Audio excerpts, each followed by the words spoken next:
بسم الله الرحمن الرحيم إنما كان قول المؤمنين إذا دعوا إلى الله ورسوله ليحكم بينهم أن يقولوا سمعنا وأطعنا وأولئك هم المفلحون।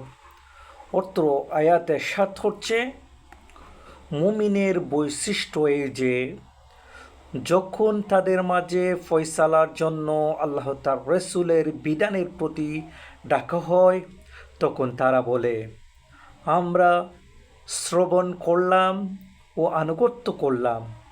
আর এরূপ লোকেরাই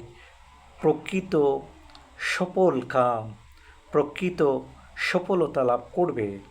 সূরা আন-নূরের ৫১ নং আয়াত।